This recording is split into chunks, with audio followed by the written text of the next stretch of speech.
Hello ಮಕ್ಕಳೇ, ಇವತ್ತು ನಾನು ಎರಡು ಋಣ ಪೂರ್ಣಾಂಕಗಳ ಗುಣಲಬ್ಧ. ಋಣ ಅಂದ್ರೆ ಮೈನಸ್ ವ್ಯವಕಲನ ಹೆಂಗಿರುತ್ತೆ ಅನ್ನೋದನ್ನ ಇವತ್ತು ಹೇಳ್ತೀನಿ. ಇವಾಗ ನಾವು ಚಿಹ್ನೆಗಳನ್ನ ಗುಣಾಕಾರ ಮಾಡೋದನ್ನ ನಾನು ನಿಮ್ಗೆ ಹೇಳಿದ್ದೀನಿ. Plus into plus is equal to plus. ನಾವು ಸಂಕಲನ ಲೆಕ್ಕ ಮಾಡಬೇಕಾದ್ರೆ minus into minus is equal to also plus.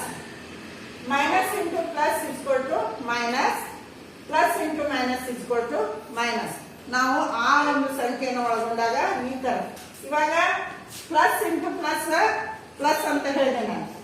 ಇವಾಗ 4×12 ಉತ್ತರ ಅಧಿಕದೊಳಗೆ ಇರುತ್ತೆ.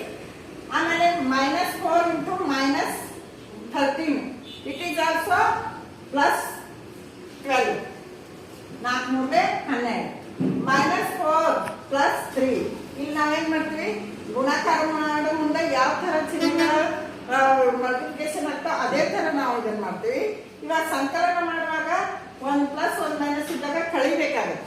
ಕಳೆದಾಗ ಏನಾಗ್ತದೆ, 4 3 ಹೋದ್ರೆ 1 ಎಂತಾದ್ರೂ ದೊಡ್ಡ ಅಂಕಿಯಿಂದ ಚಿಹ್ನೆ ನಾವು ಇಡ್ಬೇಕಾಗುತ್ತೆ. ಅದೇ ತರ ನಾನು ಒಂದು ಗುಣಲಬ್ಧವನ್ನ ಮಾಡ್ತೀನಿ ನಾನು.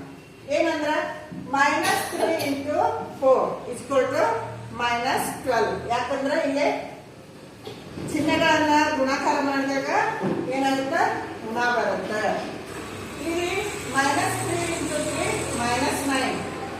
ಆಮೇಲೆ ಈ 3 ರಿಂದಾನೆ ನಾವು ಎಷ್ಟನ್ನ ಕಳೆದ 9 ಬರುತ್ತೆ ಅನ್ನೋದನ್ನು ಕೂಡ ನಾವು ಒಂದು ವಿನ್ಯಾಸವನ್ನ ಮಾಡ್ಬೇಕಾದ್ರೆ ಈ -3 ಒಳಗ -12 ಮೈನಸ್ ಇಂಟು ಮೈನಸ್ ಪ್ಲಸ್ ಆಗುತ್ತಿಲ್ಲ, ಪ್ಲಸ್ ಇಂಟು ಮೈನಸ್ ಮೈನಸ್ ಆಗುತ್ತೆ. ಆದ್ರಿಂದ 3 ಒಳಗೆ 12 ಕಳೆದಾಗ -9 ಬರುತ್ತೆ.